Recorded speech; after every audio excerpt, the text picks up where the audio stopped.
ערב טוב, אנחנו ודאי עוד יותר מיום ליום מחויבים להקדיש כל דבר של קדושה להצלחת חיילי צבא הגנה לישראל, שילכו לשלום, שיחזרו בשלום, שיהיו תמיד בשלום, שישועת השם תבוא על ידם, ולפצועים שלח השם רפואה שלמה מן השמיים, רפואה שלמה שיחזרו בגופם, בנפשם, באמונתם שלמים בכל. ולחטופים ייתן להם האל אמונה וכוח וסבלנות עד שיחזרו למעונותיהם,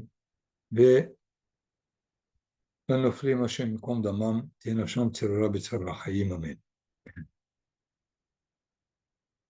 Voilà, nous sommes vers les parachiotes de fin d'année, étant donné que Nitzavim Vayelech, on les lit toujours avant Rosh Hashanah. La paracha de Nitzavim est la suite directe, logique de Parashat Kitavo, puisque nous avons déjà signalé que la paracha de ce qu'on appelle bénédiction, malédiction, c'est un texte d'alliance. Comme il est annoncé à la fin de cette paracha, au verset 69, me semble, du chapitre lui-même, et Moshe Rabbeinu les invite à Atem nitzavim hayom kullechem lifnei Adonai Elohechem rashechem shivtechem ve'ovrecha bebrit Adonai Elohecha u'alato. Je ne voudrais pas entrer dans le sujet lui-même, qui est très très important, mais essentiellement pour nous raccorder à la paracha précédente. Par la suite, la paracha s'occupe de beaucoup d'autres sujets importants, évidemment, et pour nous relier finalement à... Oui.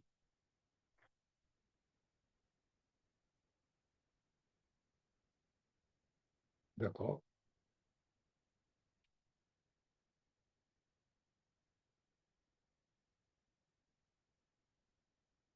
Ça va, vous entendez?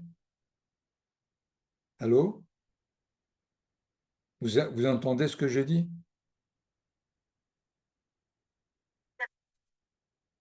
Maintenant, oui?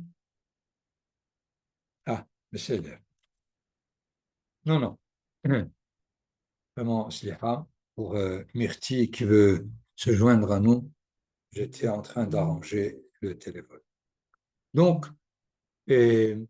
Nathan va nous donner le texte qu'on va étudier de près et qui finalement nous expose les versets qui relient en même temps le retour à la terre d'Israël et le repentir. Comment pourrait-on relier les deux notions, puisque retourner à la terre d'Israël, c'est un mouvement géographique, alors que repentir, c'est un mouvement spirituel. Et pourtant, nous avons ici près de 10 versets ou 9 versets dans lesquels les mots revenir, retourner, rassembler, ramener, je les ai marqués par des caractères gras pour voir combien de fois c'est répété, tantôt dans le sens de revenir à la terre d'Israël, tantôt de faire tchouva. On peut certainement facilement les détecter en lisant les versets, et nous sommes donc obligés de comprendre quelle est cette relation entre les deux notions. Il faudrait d'abord, évidemment, faire une remarque importante qui va nous expliquer aussi la relation avec le repentir, c'est que dans l'histoire d'Israël, on ne peut pas appeler la terre d'Israël ni la patrie, ni la matrice nourricière, ni tous les termes qui sont plutôt dans une relation parentale. Parce que Abraham Avinu, le premier patriarche, est né euh, en Aram, dans la terre, au, au nord de la terre d'Israël, en dehors de Eretz Kenaan, et on lui a dit Lech lecha me'artzecha umimolatecha. La première famille est là, elle est née aussi à Aram, chez Lavan, lorsque Yaakov Avinu devait s'enfuir ou arriver à Aram pas selon le commandement ou l'ordre de ses parents. Troisième mouvement, le peuple est né en Égypte. On est sorti d'Égypte en tant que peuple. Donc, ni le premier hébreu, ni la première famille hébreu, ni le premier peuple hébreu n'est né en Israël. Il y a beaucoup de personnes qui pourront prendre finalement cette idée pour dire, vous voyez, vous n'êtes pas né sur cette terre, donc elle ne vous appartient pas. Mais l'enseignement essentiel, c'est que la relation qu'on a avec la terre d'Israël n'est pas une relation parentale, mais une relation de mariage. Israël est notre épouse, comme nous le décrit le prophète Isaïe dans la Haftara de la semaine. Donnez-nous le texte, Nathan. Après ces quelques versets, c'est dans le texte d'Isaïe. Voilà, Isaïe, chapitre 62. J'ai pris un verset, toute la Haftara tourne un peu autour de cette notion. Oui, comme le jeune homme s'unit à la Vierge, qui va al bahur betula, tes enfants te seront unis. Donc, c'est clair que le prophète comprend que nous avons une union de deux parties qui veulent s'unir comme dans un mariage. Et comme le fiancé se réjouit de sa fiancée, ton Dieu se réjouira de toi. À la limite, nous sommes le mari ou nous sommes l'époux de la terre, mais nous sommes la femme de Akadosh Baruch Hu. C'est des relations très, très, très difficiles, mais en tout cas, l'idée est claire dans ces paraboles, c'est que on vient en Israël par un choix libre, comme un homme prend une femme. Ce n'est pas comme un fils a un père et une mère sans qu'il l'ait décidé. Un homme se marie et une femme prend et participe à ce mariage de pleine volonté, de plein droit. Et c'est la relation fondamentale que la Torah et la Torah et les prophètes finalement nous invitent à comprendre dans notre relation. Et en plus, quand on revient à la terre d'Israël, on ne revient pas comme quelqu'un qui qui reprend une femme divorcée. Vous voyez que le texte nous dit comme le jeune homme s'unit à la Vierge et comme le fiancé se réjouit de sa fiancée. C'est-à-dire notre retour, même après les deux exils, est un retour à l'originel, à l'origine de notre identité en tant que nation. C'est pour cela qu'il faut maintenant comprendre dans le mouvement que la Torah nous invite à comprendre dans la paracha du retour en même temps vers la terre et du retour vers la Torah, essaye de les unir, d'introduire une interaction. Et d'ailleurs, Nathan donne-nous le début du texte, nous allons voir qu'il y a au début, or quand te seront survenus tous ces événements, la bénédiction ou la malédiction que j'offre à ton choix, si tu les prends à cœur, au milieu de tous ces peuples, où t'auras relégué l'Éternel, ton Dieu, alors que tu retournes à l'Éternel ton Dieu et que tu obéisses à sa voix en tout ce que je recommande aujourd'hui, toi et tes enfants, de tout ton cœur et de toute ton âme. Je voudrais dans ce verset 2 juste faire une remarque. Que tu retournes à l'Éternel ton Dieu et que tu obéisses à sa voix. Mais c'est une redondance.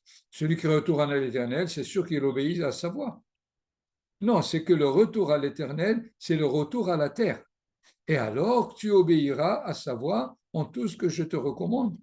Alors, verset 3, l'Éternel, ton Dieu, mettra un terme à ton exil et il te rassemblera au sein des peuples parmi lesquels il t'aura dispersé.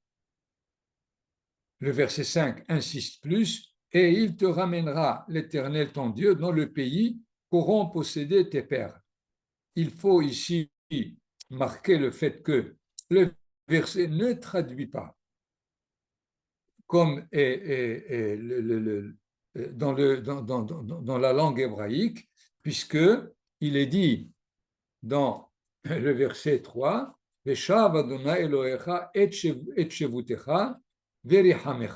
c'est-à-dire, il n'est pas dit mais Veshav, c'est comme s'il revient aussi avec toi. On dit plusieurs fois que Akadosh Baruch Hu est en galoute avec nous, et alors quand on revient, il revient aussi avec nous. Et dans ce sens, nous voyons ici donc un retour d'une part à la voie de Dieu, c'est-à-dire réaliser les mitzvot, et finalement un retour aussi à la terre. A priori, ces versets résument les deux mouvements, mais voilà que le texte revient encore et nous dit « Et l'Éternel, ton Dieu, circoncira ton cœur et celui de ta postérité, pour que, et Nathan nous donne le texte, pour que tu aimes l'Éternel, ton Dieu, de tout ton cœur, de toute ton âme, et assure ton existence. Tandis que toi, revenu au bien, tu seras docile à la voix du Seigneur. » Mais on a déjà entendu ça.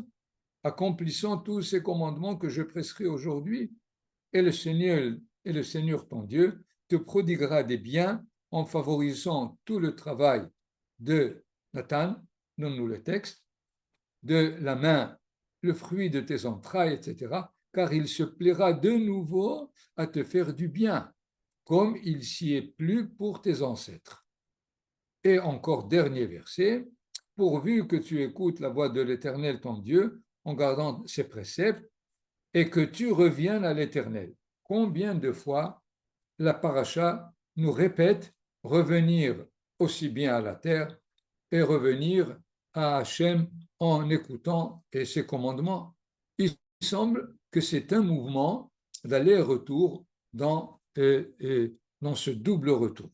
C'est-à-dire, lorsque on arrive finalement en Israël, on est prêt mieux à la tchouva, mais il y a différents niveaux de la tchouva qui se développeront au fur et à mesure que l'histoire d'Israël sur sa terre se fera. Ce qui fait, nous voyons ici d'une part que le retour à la terre et le retour au niveau du repentir sont deux événements liés. Mais de plus, il faut bien comprendre ici que la Torah veut nous enseigner qu'il y a une sorte de relation que l'individu a avec la communauté en Israël différente du rapport qu'il a en galoute avec le prochain. Pourquoi? Parce que en galoute, il n'y a pas de nation. Donc, le prochain, c'est l'individu, l'ami, le voisin, le proche parent. Mais quand on retourne en Israël, on a une relation avec la nation, avec toute la nation. Et j'ai d'ailleurs dit ce Shabbat que, alors que les Hachamim jusque-là ont divisé les mitzvot comme ceux dans lesquels il y a l'expression du rapport de l'homme avec Hachem, de l'homme avec lui-même et de l'homme avec son prochain. Il faudrait maintenant, en arrivant en Israël, transformer ou reformuler le niveau avec son prochain, avec le niveau avec sa nation, avec tous les hommes de sa nation. Évidemment, il y a beaucoup de mitzvot qui concernent la relation avec la nation en tant que telle et pas en tant que la somme de ces individus. Par exemple, partir en guerre, c'est toute la nation. Et construire le Beth Amikdash, c'est toute la nation. Payer les impôts, c'est toute la nation.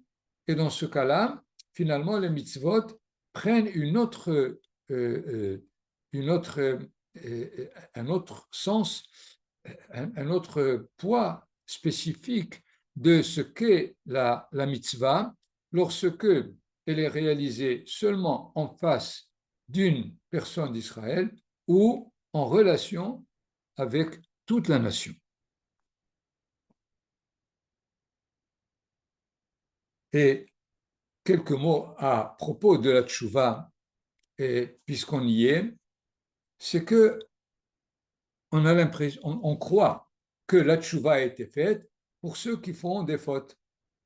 Donc, celui, Baruch Hashem, qui ne fait pas de fautes, théoriquement, les Hachamim ont parlé de tzaddik gamour, le, le, le, le, le, le juste parfait. A priori, pourquoi il est parfait? Peut-être parce qu'il a fait une fois une faute, et de cette faute, il a fait déjà sa tchouva, et finalement, il est mamash tzaddik gamour. Et étant donné que les hachamim ont enseigné que la tchouva est une des 7 réalités qui a été créée avant la création. À la limite, avant la création, il faut se méfier du terme avant, de ne pas l'introduire dans une sorte de chronologie, mais avant pour indiquer l'importance de la tchouva par rapport à toute la création. Et finalement, les hachamim veulent nous dire que toute la création a besoin de tchouva. Et ceci avant de parler d'une faute. Il ne faut pas non plus dire, puisque la tchouva est créée avant la faute, c'est qu'on est obligé de fauter. Pas du tout. C'est certainement, ce n'est pas ce que les hachamim ont voulu nous transmettre. Pourquoi? Parce que finalement, la faute a priori est le fait où l'être s'éloigne de Hakadosh Baruch Hu, puisqu'il il ne veut pas réaliser la volonté de Hachem, alors dans sa décision de ne pas faire la volonté de Hachem, il se retire de la relation. Seulement, si on réfléchit au phénomène de la création, qu'est-ce qui s'est passé? Il y a une créature différente du Créateur.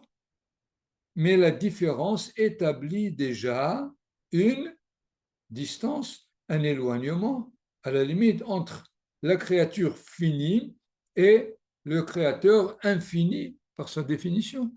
C'est-à-dire qu'il y a à l'origine du mouvement de la création, il y a à l'origine le fait qu'il y a distance.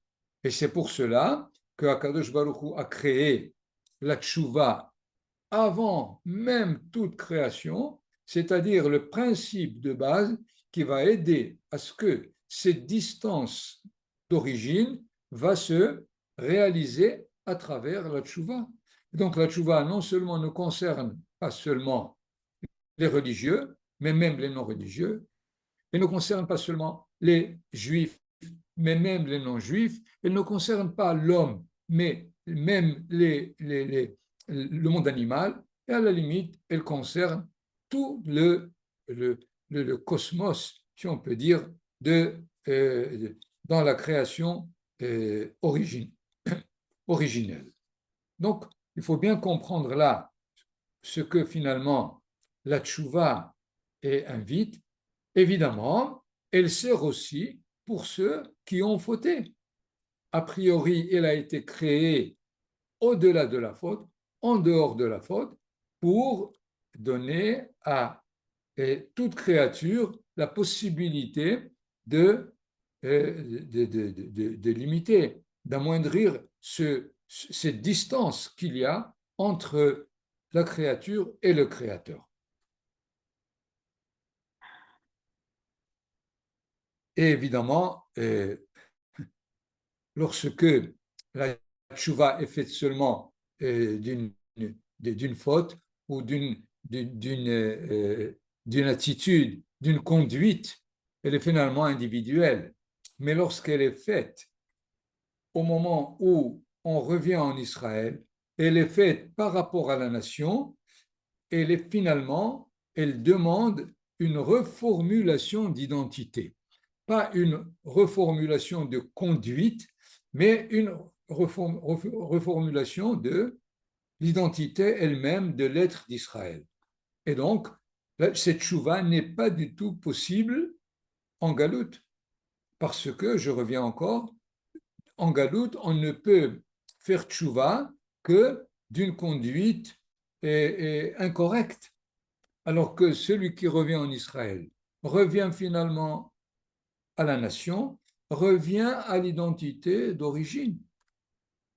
Et dans ce sens, le sens même de la tchouva, même lorsque ça concerne une faute, il faut essayer de la réaliser en tant que retour à la définition originelle de l'individu elle-même en tant que créature. Encore plus, évidemment, lorsque il revient, le peuple d'Israël revient à, à sa terre, et tous ceux qui composent donc la nation en ce moment soient conscients d'un retour à l'identité et pas d'une correction d'un geste ou d'une attitude qui est incorrecte par rapport à la Torah.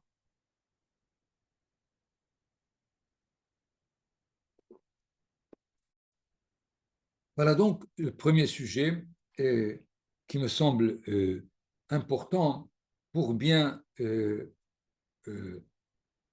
comprendre ce qu'est notre retour sur notre terre dans la formulation du terme de tchouva. D'ailleurs, dans la racine, c'est la chouve, et la chouve, il y a aussi revenir quelque part, et la chouve bitchouva, aussi revenir dans un mouvement de repentir. La paracha suivante est Nathan, donne-nous le texte suivant. Non, c'est trop. Non, encore. Voilà. Nous avons ici le texte, encore une fois, je le lis directement, et Ki ha-mitzvah hazot est la traduction, car cette loi que je t'impose, vous voyez que le traducteur ici traduit ha-mitzvah par loi, alors que la loi, c'est plutôt la Torah. La mitzvah, c'est le commandement, c'est l'ordre, c'est le précepte. Donc, n'attribuons pas trop d'importance à la traduction, mais au contenu lui-même du verset, car cette loi que je t'impose en ce jour, elle n'est ni trop surprenante pour toi, ni placée trop loin. Il y a là une sorte d'attestation, d'une déclaration qui est a priori nous décrit une relation qu'on risque d'avoir par rapport à la Torah ou par rapport à la mitzvah ou par rapport au repentir lui-même, qui est que ça risque d'être surprenant ou trop loin. Quelle est la différence finalement des deux? Surprenant veut dire que lorsque on veut se rattacher à la Torah et à la mitzvah dans leurs détails, on se rend compte que c'est d'une profondeur presque infinie. Et donc, il me semble que c'est impossible pour moi. Elle me surprend dans sa profondeur, dans sa qualité de compréhension et de réalisation, et probablement des fois placée trop loin. C'est-à-dire, il se peut qu'au-delà de la profondeur du texte et de la réalisation de la mitzvah, je serai obligé d'aller là où celui qui peut me donner le sens de la Torah se trouve, et il se peut qu'il soit très très loin. La Torah détaille, elle n'est pas dans le ciel pour que tu dises qui montera pour nous au ciel et nous l'ira quérir et nous la fera entendre afin que nous l'observions. Évidemment, ici, le ciel serait là où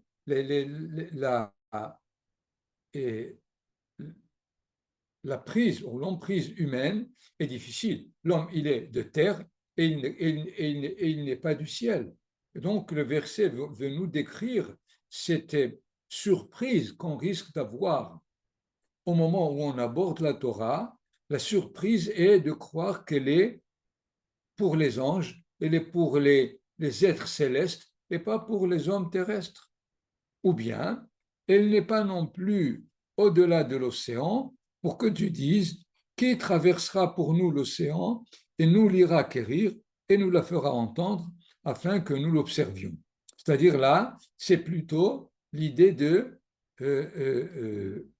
spatiale d'aller la chercher au-delà des mers, au-delà des océans, parce qu'il se peut que j'ai besoin de quelqu'un qui puisse me donner le sens du texte. Comme nous le savons, le sens du texte n'est pas dans la traduction. Et donc, il faut que quelqu'un, c'est pour cela que la tradition a été très importante, comme nous le savons dans le texte des Pirkei Avot. Moshe קיבל תורה מסיני, ומסרה ליהושע, יהושע לזקנים, וזקנים לנביאים, Rabbeinu Akadosh, dans les Pirkei Avot, commence d'abord par la tradition, pour nous dire, si tu veux saisir le sens de la Torah, tu es obligé de le prendre de celui qui en a eu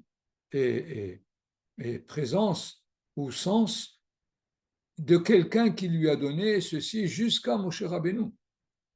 D'ailleurs, nous comprenons là le fait que les Romains, dans le deuxième temple, connaissaient cette halakha, si je peux dire, connaissaient l'importance de la tradition, et ils ont interdit, et sous peine de mort, tout rave qui essaye de nommer un autre rave. De cette façon, ils étaient sûrs que s'ils coupent la tradition, la Torah elle-même va nous quitter.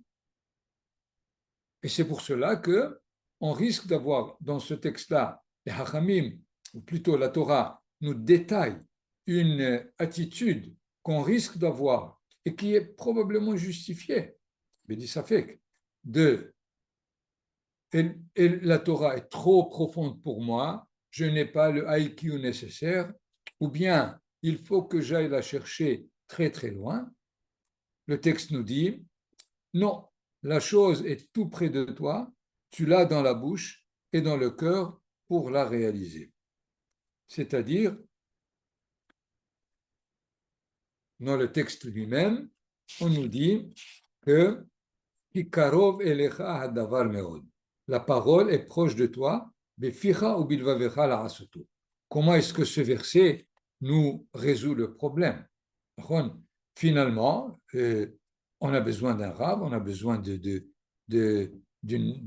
capacité de connaissance et de possibilité d'approfondir qui n'est pas toujours donnée à chacun de nous. Comment la Torah nous dit, non, non, non, c'est dans ta bouche, c'est dans ton cœur pour la réaliser.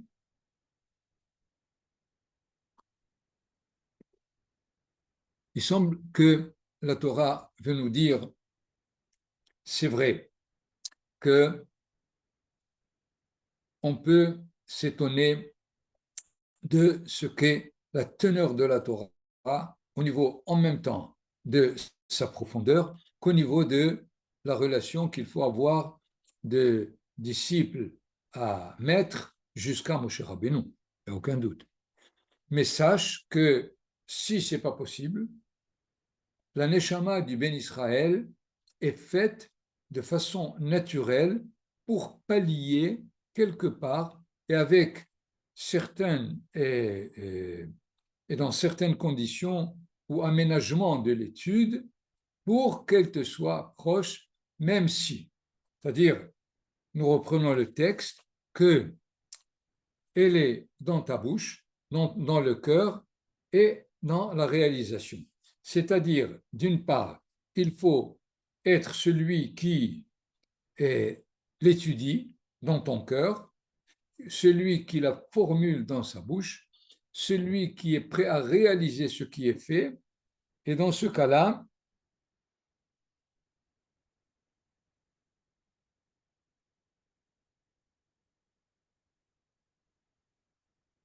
nous sommes rassurés de pallier à ces difficultés que la Torah nous demande, nous présente.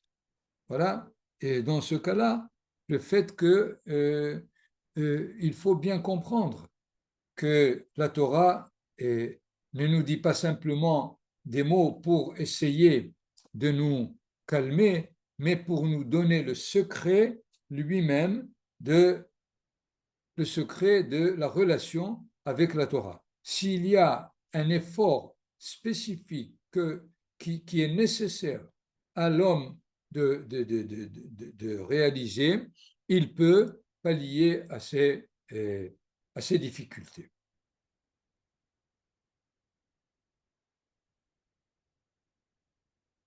Un autre texte nous présente ici quelques difficultés de sens.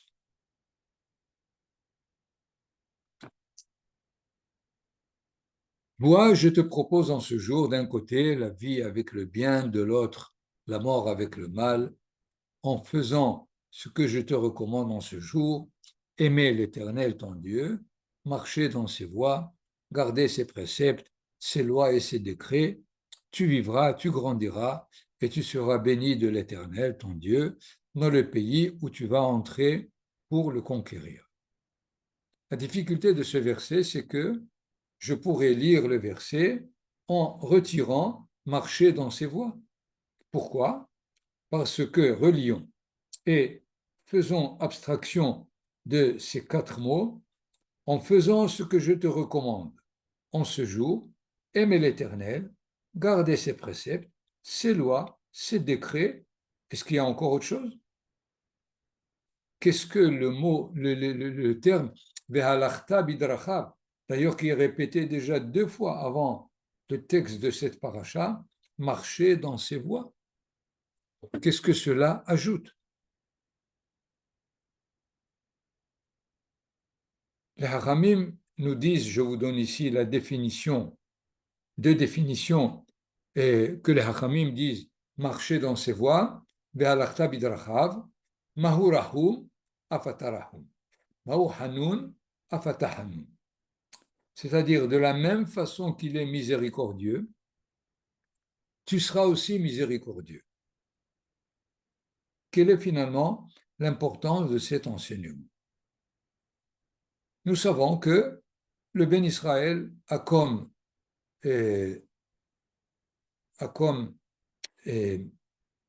propriété ou qualité naturelle d'avoir de la miséricorde, d'être généreux. Mais la Torah me demande d'être généreux. Alors, comment est-ce que je peux m'assurer que je réalise ce que la Torah me dit et pas le fait que j'agisse selon ma qualité en tant que telle, naturelle?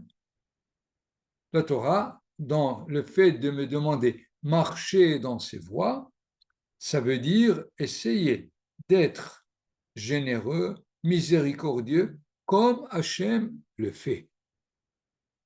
Dans ce cas-là, je suis obligé, avant de réaliser les mitzvot concernant la générosité, de savoir comment Kadosh Baruch Hu est généreux, pour être sûr que je garde ses préceptes, ses lois, ses décrets. Et il me semble que Rambam Maïmonide, dans son livre de Halacha, ce qu'on appelle en hébreu Haderech ha'emtsaït ou Shvil hazahav, c'est-à-dire le chemin médian, le chemin du milieu, qui est finalement est réalisé, concrétisé par les deux pôles qui définissent le milieu, puisque être généreux par sentiment, par qualité, on peut être généreux même envers des terroristes, à la limite, envers des Réchaïm. Pourquoi le pauvre, c'est une créature de Dieu et il faut être miséricordieux par rapport à lui, comme Akadosh Baruch Hu est miséricordieux par rapport à son peuple. Et tout son peuple contient des tzadikim et des Réchaïm. C'est une erreur. Parce que Akadosh Baruch Hu est miséricordieux là où il le faut et pas de façon naturelle d'une conduite qui introduit la miséricorde à tout dans toutes les situations. Donc finalement, marcher dans ses voies est un terme très important. Ce n'est pas inutilement que Moshe Rabbeinu, dans sa prière pour l'expiation du veau d'or, il dit enseigne-moi tes chemins, parce que c'est en reconnaissant les chemins, les, les conduites de Akadosh Baruch Hu dans son monde, que on peut être assuré de faire les mitzvot afin qu'on réalise Vehalarta bidrachav, marcher dans ses voies. Donc, même si c'est une terminologie globale, générale, elle introduit un enseignement important lorsqu'il s'agit de réaliser les mitzvot de la Torah comme Akadosh Baruch Hu les aurait voulu et pas seulement comme il me semble pouvoir les réaliser selon la halakha évidemment, il n'y a aucun doute, mais la halakha ne donne pas les conduites et les chemins de Dieu, puisque ça demande encore une étude beaucoup plus élargie que ce que le halakha nous propose, puisque tout le Talmud et tous les Midrashim et tout ce qui est le patrimoine d'Israël pendant toutes les générations ne se referme pas uniquement dans le monde de la halakha. Le verset suivant, c'est déjà là? Bon, si vous voulez. Il y a là encore, dans le verset 19, j'en atteste sur vous en ce jour, le ciel et la terre. J'ai placé devant toi la vie et la mort, le bonheur et la calamité. Choisis la vie. Uvaharta Bahaim. C'est finalement une expression qui n'est pas du tout facile à saisir dans ce qu'elle propose, dans ce qu'elle conseille. Qui est-ce qui choisit la mort? Faudrait-il dire aux gens, choisis la vie? Celui qui choisit la mort, malheureusement, est certainement complètement détraqué. Il semble que l'enseignement ici de base est celui, puisqu'il s'agit d'aimer l'Éternel ton Dieu, comme nous l'avons lu dans les versets d'avant, et ça va revenir encore dans les versets d'après, étant donné que Akadosh Baruch Hu est entièrement spirituel, alors il faut être complètement spirituel, c'est-à-dire se détacher de la vie matérielle. Ça veut dire mourir. C'est dans ce sens où la Torah nous dit « choisis la vie entre parenthèses du corps et de l'esprit », parce que les deux sont appelés à rejoindre la relation avec Akadosh Baruch Hu, et ne pas croire que, étant donné que je suis amené à réaliser les mitzvot divines qui sont complètement spirituelles, donc il faut que je me détache de la vie Et nous savons qu'au cours de l'histoire, il y a eu plusieurs tentatives de ce genre. Alors ici, on nous dit choisis la vie. Parce que si je peux choisir ce que je veux, en me disant choisis la vie, tu m'as pris mon libre arbitre. Laisse-moi choisir ce que je veux. Ne commence pas à me dire ce qu'il faut choisir. Une, un sens supplémentaire que l'on pourrait apporter à ce Uvaharta Bahayim, tu choisiras la vie, moi je l'explique dans une formulation inverse, c'est-à-dire la vie, fais-la dans un choix et pas dans une, comment on dit, en hébreu on dit en brera. Qu'est-ce que tu veux que je fasse? C'est la vie, c'est comme ça, je suis obligé de suivre ce qui se passe. On m'a jamais demandé si il faut que je sois là ou ailleurs, donc je suis à la limite contraint de vivre ce que je n'ai pas choisi. Le texte nous dit, il faut que tu fasses à ce que tu vives dans un choix libre. Il est possible de le faire, il n'y a aucun doute, c'est probablement dur. C'est pour cela que la Torah nous dit le terme choisis la vie. Et pas pour nous dire simplement choisis la vie et pas la mort. Il faudrait maintenant encore plus élargir ce qu'est la définition de la vie pour savoir qu'est-ce que je dois choisir pour vivre de l'intérieur d'un choix et pas d'une contrainte.